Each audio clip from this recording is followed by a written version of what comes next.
Salve, salve, muito boa tarde, ilustríssimos doutores e ilustríssimas doutoras, queridos colegas, queridos alunos maravilhosos, né? Alunos do curso técnico Serviços Jurídicos, os professores, gestoras, SEDUC, nosso querido canal Educação, né? Temos aí a Simões Filho, muito boa tarde, querido, tudo bom?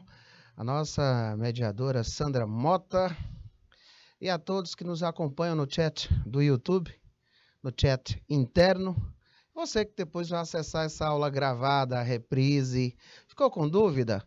Anota, manda um recadozinho do coração para a gente colocar aqui para você no próximo slide, porque aqui o importante é você. Tudo bom, grande Samuel Moraes, Muricy dos Portelas, um forte abraço aí a todos, Muricy dos Portelas, tudo bom, Orlando? Nós temos aí o pessoal lá de... Vamos lá, Alvorada do Gurgueia, Barras, Baixa Grande do Ribeiro, Bocaina, Bonfim, Brasileira. Nós temos ali também o quê? Brasileira hoje de Boés, Lagoa Alegre, Miguel Alves, Muricy dos Portelas, Patos do Piauí também, já o Patos 8, né? Piripiri, Porto e São João da Varjota, é isso? Muito bem, esqueci de alguém. E grande Theo Monteiro, terminei de dizer Patos. E grande Samuel Moraes, terminei de dizer Muricy dos Portelas. Muito obrigado pela ilustríssima presença de cada um dos ilustríssimos. A Maria Natália ali também marcando presença, lá de Matias Olimpo. Também a unidade escolar Gervásio Costa, Barras, marcando presença. Maciel Nunes, Arraial, está aqui presente, Arraial. Eita, que eu tenho uma felicitação honrosa de ter a presença dos The Best Made in Piauí, os melhores do Piauí. Alunos focados, com um projeto de vida lindo e maravilhoso. E eu só tenho a agradecer pela oportunidade de fazer um pouco, né, parte dessa história, que eu tenho certeza que vai ser uma das mais lindas da vida de vocês. É apenas o início de uma trajetória. Eu tenho certeza que para as velas bem alinhadas, aos ventos que rumam a um objetivo e com o foco necessário, você vai descobrir em você um gênio inimaginável. E você um dia vai olhar para si próprio e dizer, rapaz, eu estou gostando dessa minha nova versão. E aí você vai descobrir que não sou eu que digo isso, mas parafraseando aí um dito, dos orientais, que a jornada de 1000 léguas começa com o primeiro passo.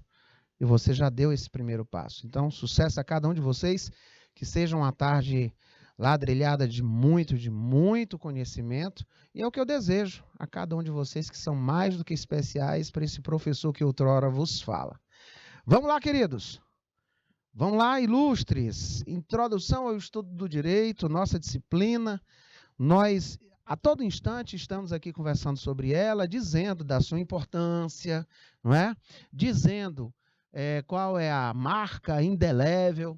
E aí nós temos como prerrogativa dizer que nós conseguimos viajar no tempo, né? Tiago, muito boa tarde. Tudo bom, Juan Gustavo de Barras, felicitações 1000, ilustríssimo. Josicleia, muito boa tarde. Theo Monteiro dizendo, este semestre é filósofo. Não esqueci não, viu, Natália? Unidade Escolar José Amável, tá? Boa tarde a todos. E é com essa alegria que nós vamos ver aqui um pouco de Aristóteles. Justiça aristotélica, qual é a visão dele? E eu trouxe, né, algumas informações bem diretas ao ponto, viu, Alto Longar? Muito boa tarde.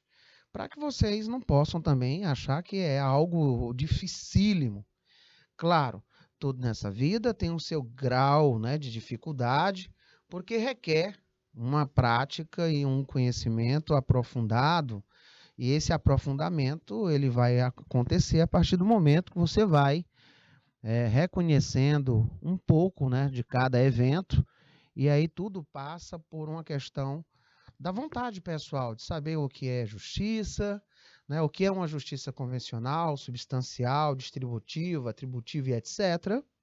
Assim como a diferença, né, conceituações, definições de direito, as escolas de interpretação, o que é uma proteção jurídica, o que é uma relação jurídica, né? Noções de direito público, privado, exemplos e assim sucessivamente. Esse tem sido, senhores, o andar natural das nossas aulas, e isso ele é fomentado por conta da disciplina que nós temos. O nome por si só, ela já fala, né? É a introdução ao estudo do direito. Na última semana tivemos aula até sexta-feira. Amanhã teremos um encontro na sexta-feira, à tarde, às 16 horas e 20 minutos. E nós estaremos aí falando sobre as questões inerentes à importância do estudo do direito para essa área dos serviços jurídicos, né? Técnico em serviços jurídicos. E vai ser assim uma parte introdutória bem legal. E nós vamos dar continuidade a rememorar e a revisitar tópicos, né, de sustentabilidade teórica e modelos de resolução de questões. E aí fica a dica, com toda certeza, isso vai permear as nossas provas que se avizinham, tá? Com essa mesma perspectiva de trabalho, esse é o nosso interesse, né? Desenvolver em termos de habilidade, uma visão panorâmica dos principais pontos, né, estudados e elencados através do nosso conteúdo programático. Tá?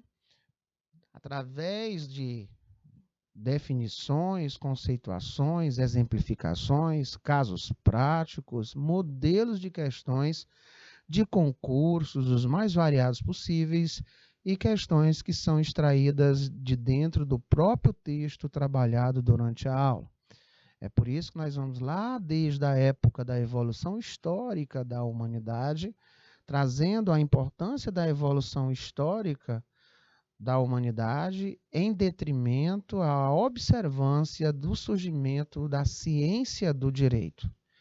E aí nos cabe, né, diferenciar, conceituar, definir, exemplificar e, obviamente, revisitar habilidades com resolução de questões sobre temas anteriores, interligando com os atuais, que isso é impossível de desassociar.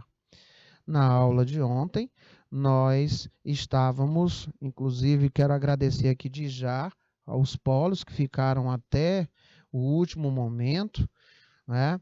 Quero agradecer aí ao Theo Monteiro, que ficou no chat aberto aí do YouTube também, lá de Patos, né? Muito participativo, como sempre.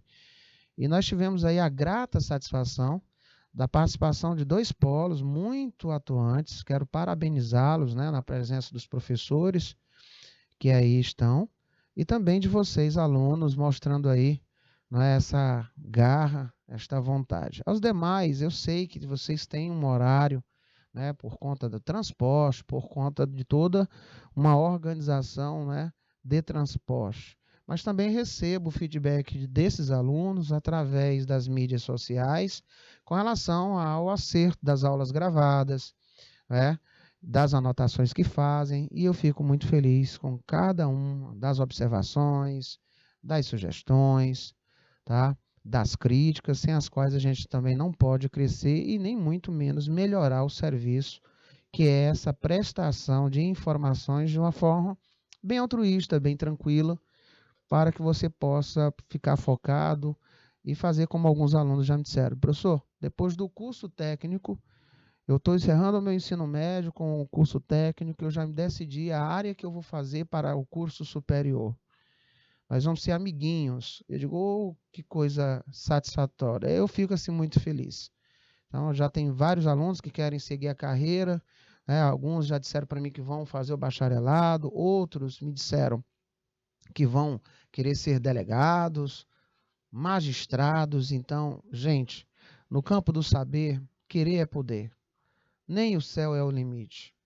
Sonhe, foque e você vai chegar mas muito, muito, muito longe. Tá? De fato, ilustríssimo Samuel, o curso técnico ele tem uma importância muito grande para os alunos. E cabe a cada um de nós, professores, né, cada um de nós trabalhamos nas mais variadas áreas, sempre está dando aqui, abrindo esse ponto de referencial e parabenizando a cada um de vocês. Eu sinto assim, muito orgulho de cada um. Amarante, muito boa tarde. Sejam bem-vindos. O pessoal lá de Unidade Escolar Cipriano Vieira, né? A professora Leidiane, salvo engano, é isso? Tá ali. Muito bem. Samuel Moraes, muito obrigado pela sua ponderação, muito pertinente e de fato. Miguel Gonçalves, Piauí Lindo, dizendo, olha, nós estamos pelo YouTube, né? Que é lá da Unidade Escolar Cipriano Vieira. Então, gente, na aula de ontem, ilustríssimos, nós finalizamos com algumas questões, né? E aí, alguns alunos disseram, professor, que tal o senhor fazer a retomada da aula, trazendo, viu, Tiago Gomes, algumas questões para a gente ir relembrando, porque o conteúdo é muito vasto. Eu digo, opa, topado. E assim nós temos feito, porque aqui o importante é isso.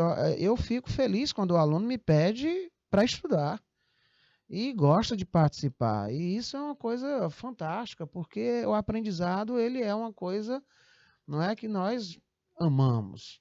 Tá? Campo Largo, Escola São José, presente. Então vamos aqui ao primeiro item, tá? Olha lá.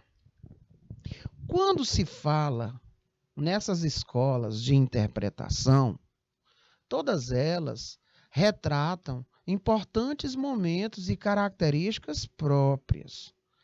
Características essas que vão permear o íntimo jurídico até os dias de hoje.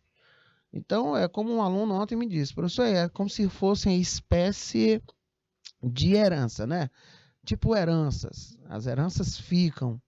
E eu gostei disso. Pedi permissão para usar. Eles disse, hoje, professor, eu estou ficando até envergonhado, mas não deveria.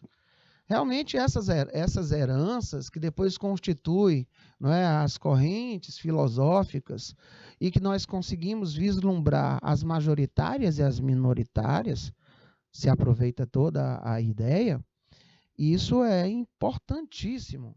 E veio lá de Barras o primeiro sinal de resposta e de forma correta. Ele disse, professor, essa assertiva aí está errada.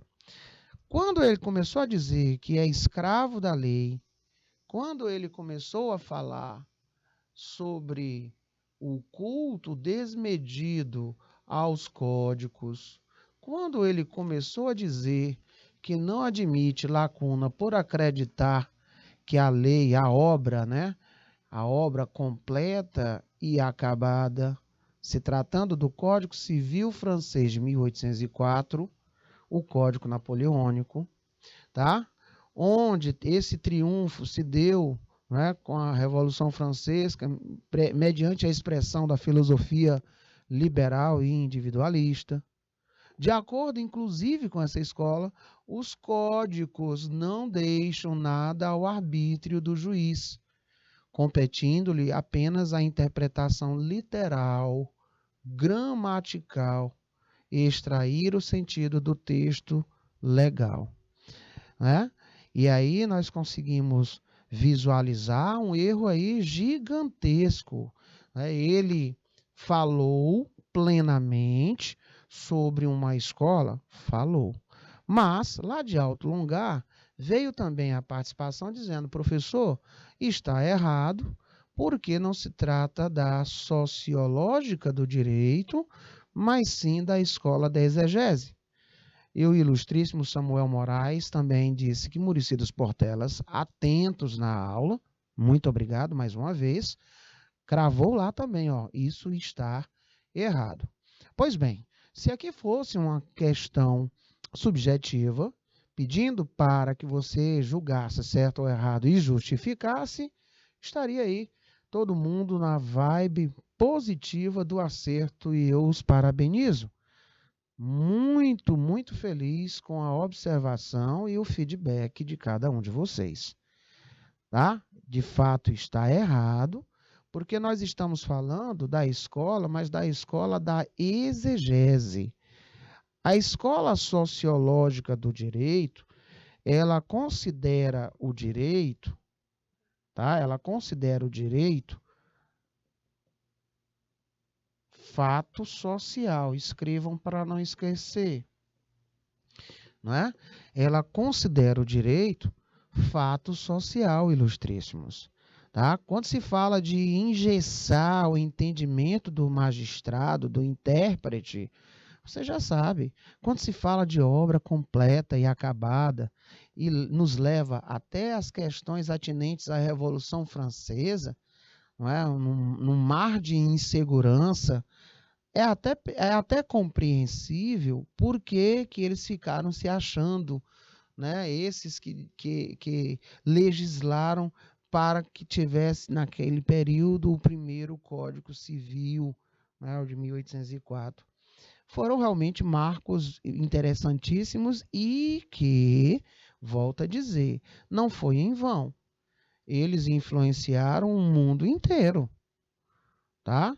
Então, se você ouvir que os exegetas ainda hoje eles são tabulados de algum tipo de informação, perceba-se, teve e tem a sua importância e fato histórico até os dias de hoje.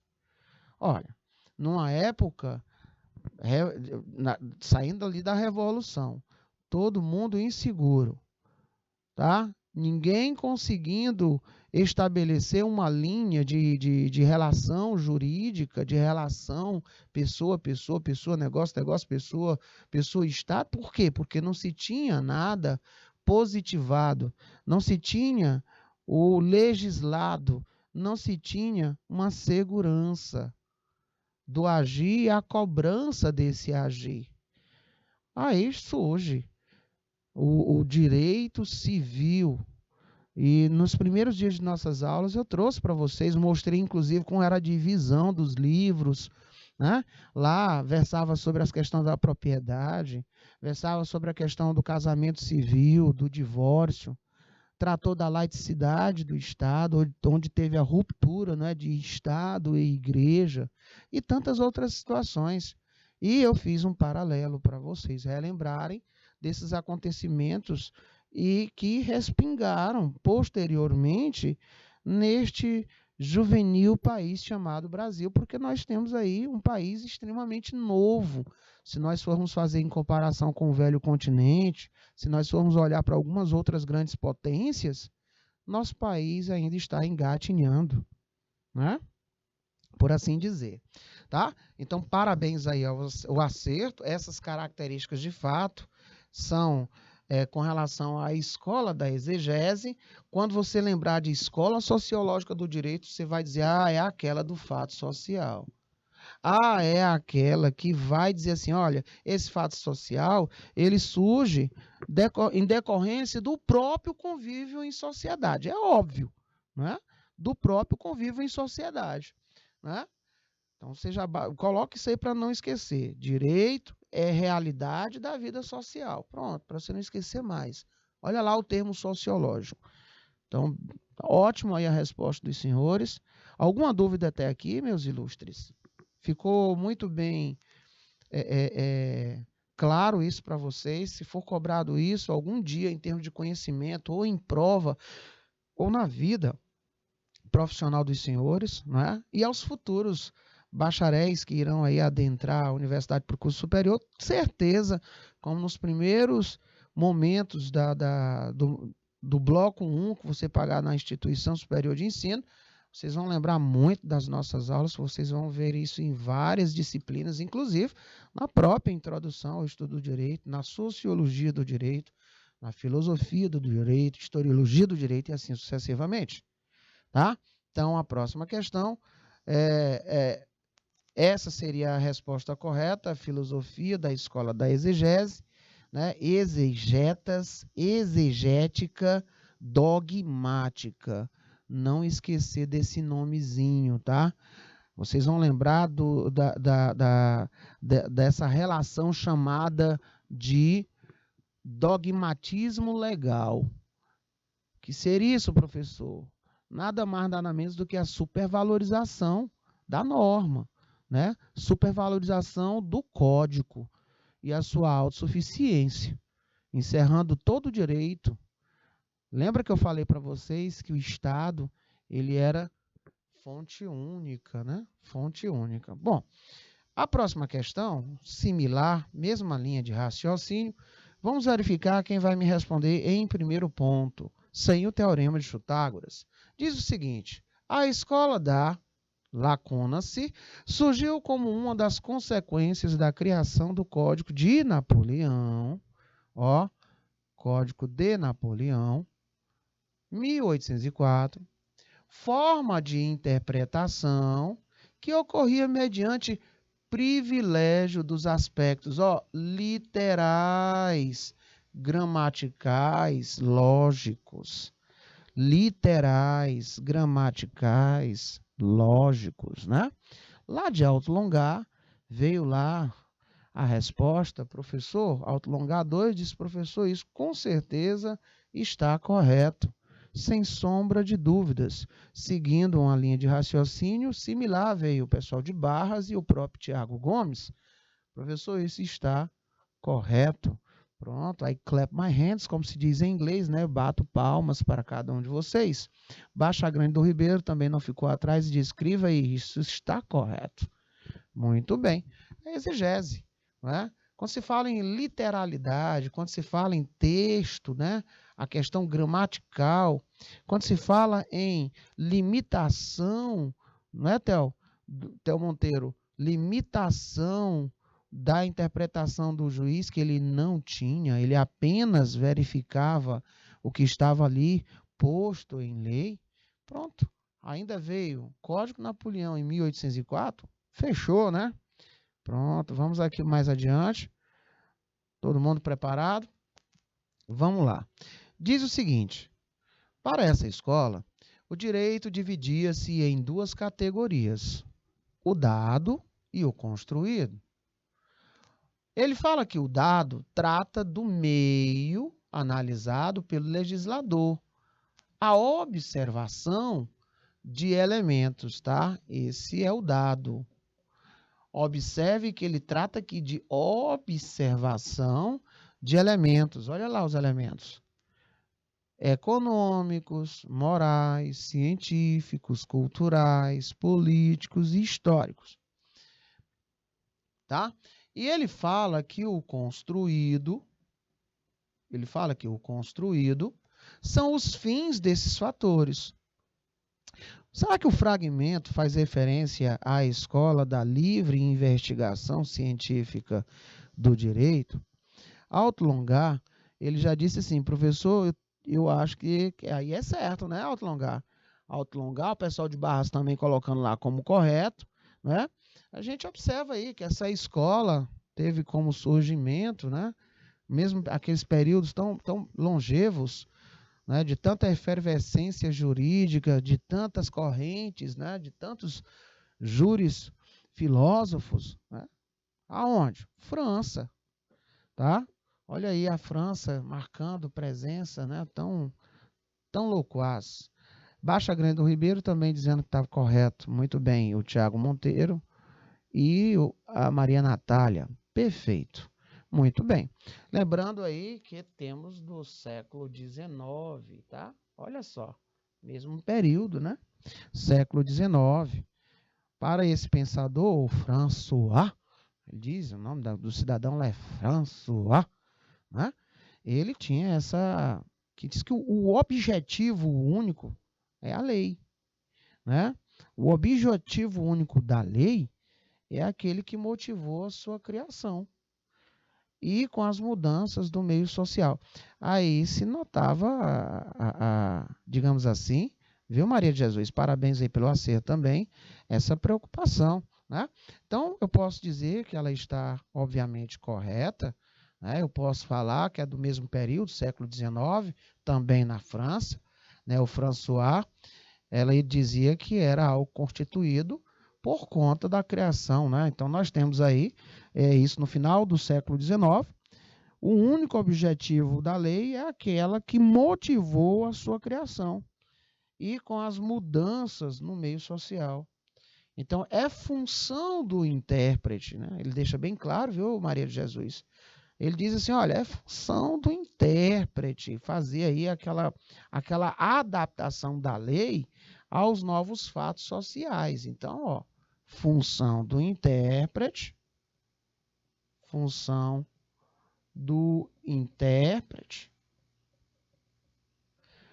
proceder, né? fazer a adaptação da lei aos novos fatos sociais. Por isso que ele fala aqui, ó, observação, e tem aí o crivo de toda a instância em sociedade. Né? Então, para quem marcou correto, parabéns, 100% de acerto, muito bacana. Professor, eu estou com vergonha de lhe dizer, mas eu vou lhe dizer. Eu estou fazendo uma pesquisa no meu caderno, estou olhando aqui com a permissão do meu professor na internet, e eu digo para você que nesse exato momento, mesmo de forma invertida, não é, de forma a suscitar o embate, a discussão, não é, onde você possa conjecturar, nós estamos estudando juntinhos. E nesse processo de interação, eu daqui, vocês daí, né, conjuntamente com o professor que está aí pertinho de você, né, eu estou aqui dentro da sua sala de aula, vocês interagindo, e isso fica cravado na memória de vocês. E essa é a nossa principal função, não é, professores? Suscitar o debate, a discussão, fundamentar a resposta. Nós temos que aprendermos a procurar através da boa fonte. Tá? Lá de Barras veio a resposta correta dizendo o seguinte: os grupos clássicos falou em sistematização, falou de procedimentos interpretativos e ainda começou com escola dogmática ou exegética e histórica, escola da livre pesquisa ou até mesmo da livre criação do direito e etc. É óbvio, nós estamos de forma assertiva dizendo aí, né, em curtas palavras, os grupos clássicos de sistematização de procedimentos interpretativos. Muito bem. E a hermenêutica? A hermenêutica jurídica, o que ela é? É o ramo da teoria geral do direito, professor. E o que ela faz? Serve para quê? Qual é a sua importância? Você vai se enchendo de perguntas assim, né? A hermenêutica jurídica é o ramo da teoria geral do direito destinada ao estudo e desenvolvimento dos métodos e princípios da atividade de interpretação. A finalidade da hermenêutica, senhores, enquanto domínio teórico, é proporcionar bases racionais e seguras para uma interpretação dos enunciados normativos. Será que nós podemos dizer que está certo ou errado? E aí, o que é que vocês acham? Vendo algumas respostas ali já suscitarem. Gostei. Professor, mais uma vez nós temos aí certo, né? Empregada para dizer, gente, ó, coloca aí. Ela é usada, usada para dizer o modo. Tudo aquilo que vai nos assegurar o modo, tudo aquilo que vai nos assegurar o meio, tá? Então, ó, usada para dizer o modo, o meio, tá? Então, ela vai me dar uma base de racionalidade e segura para nós dizermos o modo e dizermos aí o meio, porque se devem interpretar as leis, tá? Para que se possa, ó, interpretar as leis, tá? E aí, obviamente, partindo do pressuposto, viu, Maria Natália? Parabéns aí pelo acerto também, pessoal, né? E aí, dessa forma, senhores, se obtenha o exato sentido, tá? Ou seja, obter o exato sentido da intencionalidade, né? Ou fiel pensamento daquele que faz a lei. Como é que é o nome, senhores? O legislador, tá? Então, olha aí a importância. Gente, abrindo aqui, fazendo um pequeno adendo, nós sabemos que essas questões interpretativas, elas não são novinhas. Nós começamos a visualizar esse nome hermenêutica lá quando nós estávamos fazendo uma visita à Grécia, vocês lembram? Nós estudamos ali, eu trouxe fotos, mostrei para vocês como é que era ali, né, a organização daquele lugar lindo e maravilhoso, tá? E aí tem relatos ao longo dos anais históricos que dizem que tínhamos pessoas que eram responsáveis por interpretar certos acontecimentos, certas normas, certo? De modo a deixar bem claro e que isso pusesse em entendimento para os demais que ali estavam. Para vocês terem uma ideia, quando nós estávamos estudando esses fatos históricos antigos, foi citado inclusive que nos templos gregos tinha lá pessoas que se utilizavam, por exemplo, do ventre de animais mortos, mexiam lá as vísceras, e aí era para dar mais peso, né? Mas, se você voltar muito mais atrás na história, as pessoas, quando elas queriam se perpetuar no poder, ou elas viam que algo iria sair, não é, da segurança, da mão forte do comando, eles recorriam aos deuses, né? Sobretudo naquelas regiões tidas como politeístas. O que é que eles diziam? Rapaz, eu recebi essa mensagem aqui de uma divindade, de uma entidade, e que se você não fizer isso, filho, né, todo mundo vai perecer, ou alguém vai ser ceifado da vida, e etc. Então, isso não é de agora, tá? Agora, nós sabemos que na Igreja Católica, com os seus estudiosos, onde nós vimos aí, dentre eles, né, São Tomás de Aquino, Santo Agostinho, nós vimos sim um preponderar do amadurecer dessa ciência da interpretação através dos seus textos, né, muito bem orquestrados. E aí um aluno me falou assim, professor, até na Bíblia tem relatos de pessoas que eram dotadas da interpretação. Elas eram chamadas para fazer a interpretação de sonhos, a interpretação de textos. E eu digo, eu concordo contigo. Né? Nós temos relatos e mais relatos. Ou seja, não é uma prática recente. Vamos lá, meus ilustres. Com base no que dispõe a LINDB, né, a Lei de Introdução às Normas do Direito Brasileiro, julgue os itens que se seguem. Integração normativa consiste na obrigatoriedade de o juiz furtar-se à decisão quando a lei for omissa. O que foi que nós dissemos no dia dessa aula? Vocês lembram?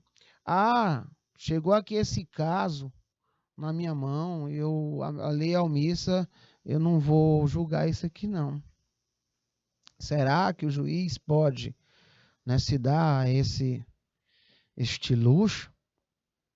Porque ele diz aqui, ó, furtar-se à decisão quando a lei for omissa. Né? Professor, estou com vontade de dizer que está certo, mas cuidado, tudo bem? De fato, nós temos aí um erro, tá? É bom que se diga que quais são os procedimentos de integração que nós vimos? Nós vimos, né, lá no seu artigo 4º, nós vimos analogia, vimos costumes, princípios gerais do direito. Essa é a taxatividade da Lei de Introdução às Normas do Direito Brasileiro. Na ocasião, nós falamos, inclusive, sobre LIC e LINDB. Quem tem esse slide pode dar uma lidazinha, que com certeza ela está lá perante, né? Gostei da fundamentação aí, viu, Theo Monteiro? Ficou legal. Perfeito, é errado. E assim, aí me perguntaram sobre a questão da equidade. Tomai cuidado. A equidade só entra em ação quando previamente estabelecida em lei. Porque se não tivesse isso, era muito bom. A gente iria inventar ao bel prazer, de acordo com a necessidade do momento. Bacana, Então, olha, ficou com dúvida? Manda um recadinho lá para mim nas redes sociais que eu já coloco no slide da semana que vem. Trago um modelo de questão e nós vamos responder juntos. Combinado, turma? Turma, todos vocês estão conseguindo captar a mensagem? Está ficando legal? Eu estou falando de uma forma clara. A gente esquece o juridiquês aqui, que é para tentar ser bem conciso, claro, e eu tenho que me fazer entendido. Minha preocupação é esta. Os meus ilustres amigos professores, doutores, doutoras, por gentileza, percebeu aí o seu aluno está com dúvida? Pode colocar aí. Então anote, professor, traga aí para a próxima aula. Nós estamos aqui para servir a causa. Meus ilustres, vamos adiante. Vamos relembrar um pouquinho um tópico. Se ouve falar muito em justiça, não é verdade? Se ouve falar muito em justiça. Então, justiça é um termo que ele está, de fato, ligado muito ao nosso presente, né? Nosso cotidiano. Vira e mexe, a gente sempre verifica, por um exemplo, alguém dizer assim, olha, eu tenho sede de justiça. Vocês já ouviram alguém dizer assim? Né? Acontece uma atrocidade que deixa todo mundo aí muito triste. No mesmo dia está todo mundo na rua, queremos justiça. Né? Quando não é isso, numa partida de futebol, nós temos aí algo que aconteceu em termos negativos, que não foi a favor do seu time, aí você diz que foi injustiça. Então, eu tenho aqui várias variantes da justiça. Então, nós vamos trazer aqui um ponto, e aí o pessoal lá de Amarante coloca aí a parte que não ficou compreensível, tá? Que eu já vou pedir aqui ao meu diretor que anote lá qual foi a parte que não ficou... aí manda uma foto para mim, que eu já coloco numa outra situação, num outro dispositivo, para ficar legal. O importante aqui é os senhores. Mas, Aniele, você tem que ser mais pontual para mim, tá? O direito, ele é uma base nessa disciplina. Então, a gente começou no primeiro dia de aula falando sobre o quê? Alguns conceitos, algumas definições e alguns exemplos. Então, é uma escadinha, né? Tudo isso que nós estamos falando aqui já foi amplamente discutido, né? E aí eu tenho que tomar muito cuidado. E eu concordo com os senhores aí de Baixa Grande, né? A justiça no Brasil, ela está desacreditada. Mas olha só, a predisposição do entendimento à justiça, falando aí no judiciário, né? Ela está plenamente desacreditada. Será que é realmente fato eu generalizar assim? Ou isso não passa de um processo onde nós já vimos grandes centros, né, passarem? A própria América do Norte passa por isso constantemente. Tudo lá vira palco para grandes eventos e shows. Sabe o que é que vai quebrar essas amarras? É o nosso estudar. O estudar e o pesquisar de fontes fidedignas, tá? Por várias mentes brilhantes. Aí você pega esse cômputo de informação para você tirar a sua própria visão. Hoje nós passamos por um período de transição muito grande. E isso se deve à força de propagação da internet, da tecnologia. A gente tem que tomar hoje muito cuidado. Então, tal que, preocupado com isso, hoje nós temos leis bem pontuais que tratam, por exemplo, será que o que eu faço na internet não tem guarida em nenhum direito posto? Será que não existe lei para o que eu falo na internet? Será que eu posso criar aqui um perfil fake, fazer bem acontecer, não vão me descobrir mesmo e etc? Será que pode ser assim? Será que é assim, na opinião de vocês, sim ou não? Será que podem fazer, pintar e bordar? Há aqueles que estão dizendo assim, pode, ninguém tem como saber quem sou eu. Cuidado. Né? Hoje, por um exemplo, o Brasil ele faz parte de um grupo integrado de ação de combate a esses devaneios na própria internet. Né?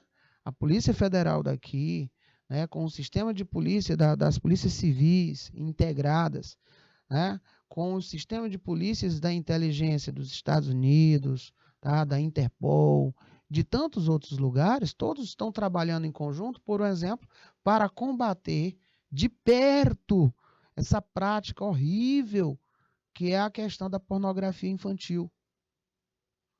A todo momento, nós temos aí a devassa, não é, de grupos que trabalham com esse tipo de material. A questão do tráfico de pessoas, a questão do tráfico de órgãos, tá? De drogas sintéticas que estão a todo momento surgindo inúmeras. Então, esse integrar tem aí uma pesquisa muito bem feita, inclusive na própria Deep Web. Então, hoje, temos leis e nós temos polícias com um serviço de inteligência muito interessante. Aí eu vou falar dois nomes. Você vai pesquisar o que é um hacker e o que é um cracker. Tá? Eu tenho certeza que a grande maioria aqui só ouviu falar num, né? Hacker. A gente apelida de hacker, né? Mas se a gente fala no cracker, aí já fica todo mundo dá um pouquinho de não sei nem o que é. Isso é um craque de futebol? Ele é um craque, só que é um craque, né, das coisas bem interessantes que envolvem a tecnologia. Isso só a título de curiosidade para nós, viu, gente? Aqui não é um intuito, mas lá na parte onde vocês vão estudar Introdução ao Estudo do Direito Civil, Processo Civil, com toda a convicção, vai dar lastro para falar um pouco sobre essas leis e o comportamento disso tudo que eu estou terminando de dizer para vocês. Jovens, então justiça está presente em nossas vidas, isso é fato. Né? E ela tem essas várias acepções. Tá? Então eu disse assim, mas o que realmente significa essa palavra e qual a sua importância na sociedade atual? A palavra justiça, meus senhores, ela foi incluída na língua portuguesa a partir do século XIII. Então, posso dizer que, de acordo com a visão deles, significa o caráter de algo que está em conformidade com o que é direito, com o que é justo. Então, quando eu pego a justiça sem olhar por este crivo, ela fica meio que abstrata. Porque o que é justiça para você pode ser injustiça para mim e vice-versa. Entendeu? Então, se você procurar isso na internet, você vai conseguir ver vários casos práticos onde ele consegue desfragmentar um a um essa visão que nós temos da justiça como um todo, não é? Da justiça, aquela que eu clamo porque eu não concordei com um determinado julgado. Ah, mas isso foi muito injusto. Esse magistrado aí foi muito injusto. Esse delegado prendeu ali foi muito injusto. Vai ser injusto a partir do momento que eu não levo o conhecimento às margens do direito. É palavra de cada um de vocês. Aqui um dia vocês disseram para mim, as leis estão para todos. Vocês lembram disso? E é verdade. Tá? Não tem uma lei específica para o laudo Natel, não tem uma lei específica para a Raniele, não tem uma lei específica para o meu direito. Não, nós temos uma lei que é comum a toda a sociedade, onde todo mundo, através da publicidade, né, dessas leis, sabem. Ei, aqui eu não posso ir além disso, porque isso aqui é errado. E esse erro eu sei que ele está presente, porque aqui vai dar BO, vai dar polícia, né? Eu vou ter que pagar isso de alguma maneira. Sem falar que, intimamente ligado ao direito, tá as questões atinentes em relação a caráter, né? Tá a questão da moral, né? A questão da ética, dos bons costumes, da questão da aprovação social. E aí entra o direito, quando tudo isso falha, ele entra como acautelador de previsibilidade da conduta humana na sociedade. Para nos dar o quê? Segurança no viver. Esta paz social. Quantas e quantas vezes eu fiz à tarde aqui, pergunta assim para vocês, já imaginou o nosso Brasil sem lei nenhuma? Aí vocês me respondiam, professor, estava um perfeito caos, era impossível nós vivermos. Bacana? Então, é um dos tópicos. Esse termo, ele pode se entender também como um princípio moral. Esse princípio moral, pelo qual o respeito, olha só, o respeito ao direito é observado. Porque quando se fala de moral, nós estamos falando daquele conjunto de normas, de certo e errado, não é? Onde eu procuro seguir para não prejudicar a individualidade de alguém na sociedade. Se eu procuro visualizar o agir, o como agir, eu estou falando de ética. Mas se eu falo desse conjunto de normas a serem ponderadas, aí nós estamos falando da moral. Lembra daquele exemplo que eu dei para vocês de jogar o papel em vias públicas, o lixo? Eu estou aqui lanchando, e aí eu olhei para um lado, né, olhei para o outro, aí o que foi que eu fiz? Ó, pocotó, joguei o papel em vias públicas. Né? Lembra que ficou um embate danado? É ética, é moral. Aí um foi no direto. Isso é falta de educação mesmo. Né? Então, todo mundo tem uma noção. Sendo assim, senhores, para Aristóteles existem dois tipos de justiça. A justiça universal e a justiça particular. Donde chamamos de justiça universal? Aquela que se refere ao exercício de todas, olha o nome, virtudes. Em um sentido amplo, seria fazer o que é certo. Chama-se de a justiça particular. Olha só, ilustríssimos. A justiça particular, aquela que está perfeitamente conectada com aquilo que é correto em sentido à divisão dos bens. Aí ele vai falar muito de proporcionalidade, tá? Será que eu não tenho um resquício disso até os dias? Será que eu não posso dizer que eu vejo isso acontecer no nosso dia a dia? Mas só vemos. Então, chamamos de justiça distributiva, tá? Aquela que idealiza situações onde duas ou mais partes trocam produtos e, consecutivamente, recebem algo de acordo com o seu mérito. Olha aí a proporcionalidade.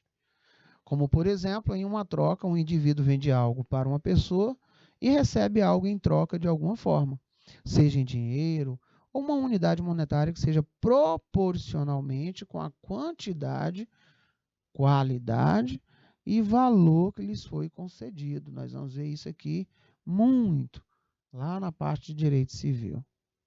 Tá? Vamos mais adiante.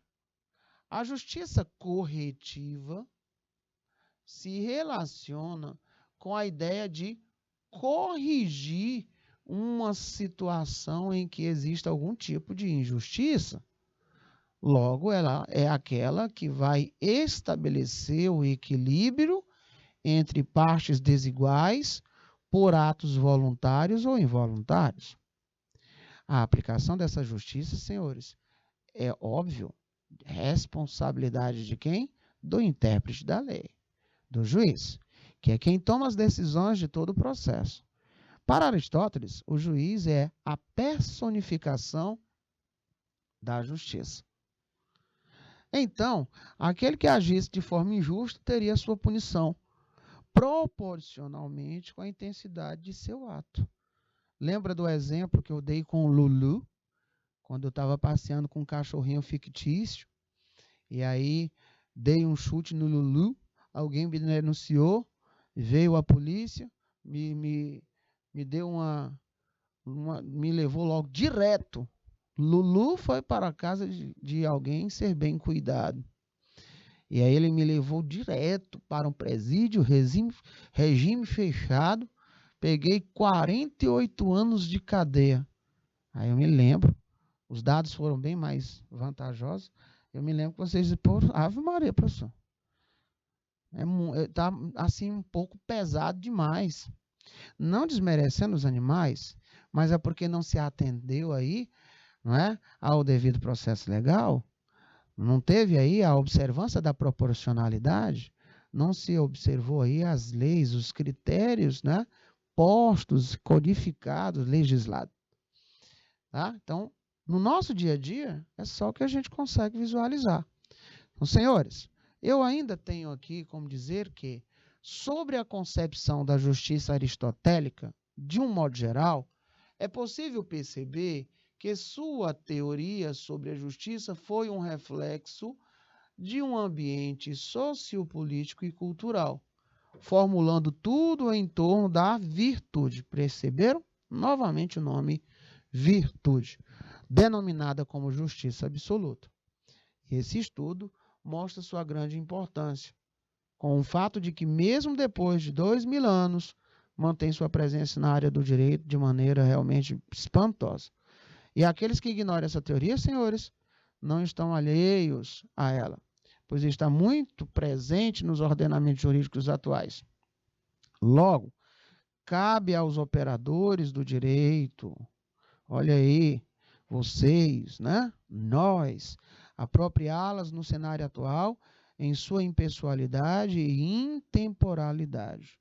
Ou vai me dizer que você nunca ouviu falar em dolo e culpa? Ah?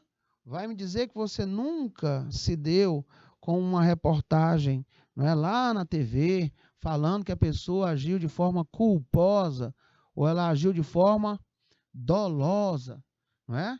Vai me dizer que você nunca ouviu alguém gritar, clamar por justiça, não é? Então, justiça, gente, é essa que nós estamos falando, é aquela que está em conformidade com quem? Com o direito, que é o preceito legal, é o equilíbrio. Lembre-se, ela é o equilíbrio, e esse equilíbrio, ele estabelece perfeitamente a moral e a razão entre o direito e o dever. Pronto. Professor, eu também posso dizer que justiça é um poder de julgar, não é não? Sim, e até de aplicar os dispositivos legais. É claro. E quem é que faz isso? O Estado, através daqueles que estão responsáveis por assim fazer. Professor, então o que seria esse negócio da justiça convencional?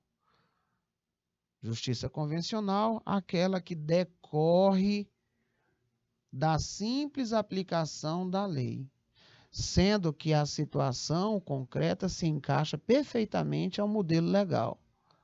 Então, preocupação zero. Certinho? Vamos para a próxima. A substancial. Já coloquei só no ponto, hein? Substancial, aquela que decorre dos princípios de direito natural. E nós vimos que o direito natural, ele é aquele que não é legislado.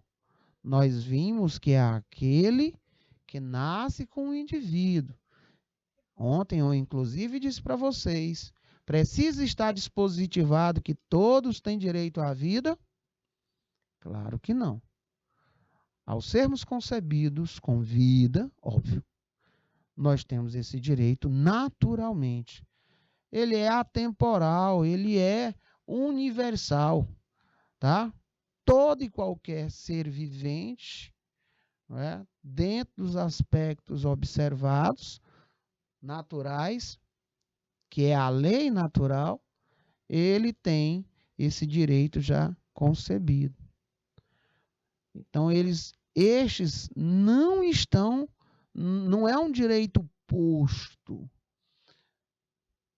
é a justiça pura chamada, verdadeira e independe da lei. Vamos ao próximo ponto, a distributiva.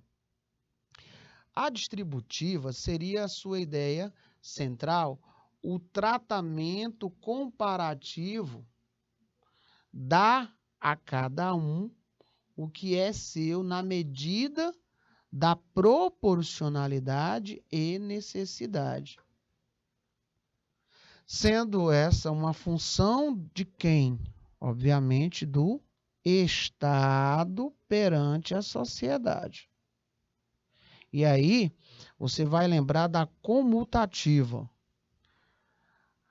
A comutativa, ela está presente nas relações sociais de troca, sendo que as partes devam dar e receber numa proporção matemática. Uma troca é justa quando os produtos que foram trocados equivalem-se exatamente e quantitativamente. É óbvio. Por fim, nós temos a social, que provavelmente é aquela que você vai lembrar de imediato. Atualmente, muito utilizada, a justiça social se verifica na melhor distribuição de riqueza pelos membros da sociedade. Objetiva-se dar àqueles que mais carecem as necessidades mínimas de sobrevivência. Esse tipo de justiça vai utilizar nessa redistribuição os critérios de necessidade em relação àqueles que precisam ser ajudados e de capacidade, em relação àqueles que poderão contribuir mais para que tal redistribuição possa ser o quê? Feita. Então, gente, se nós formos aqui continuar, nós iríamos ver muitas acepções com relação à justiça, tá? Isso é fato. E nós temos grandes estudiosos e defensores com relação a essas acepções. Então, o intuito de trazer aqui para vocês é uma ideia ampla, tá? Não nos propusemos aqui a trabalhar de forma bem aprofundada, adentrando na seara da filosofia do direito, na sociologia, tá? Aí, com certeza, nós temos aqui aquele start para nós termos aqui uma contribuição na hora de resolver certas questões. Não sai daí que é rápido break, já voltamos com mais informação e, óbvio, aquele momento legal do Vamos Praticar.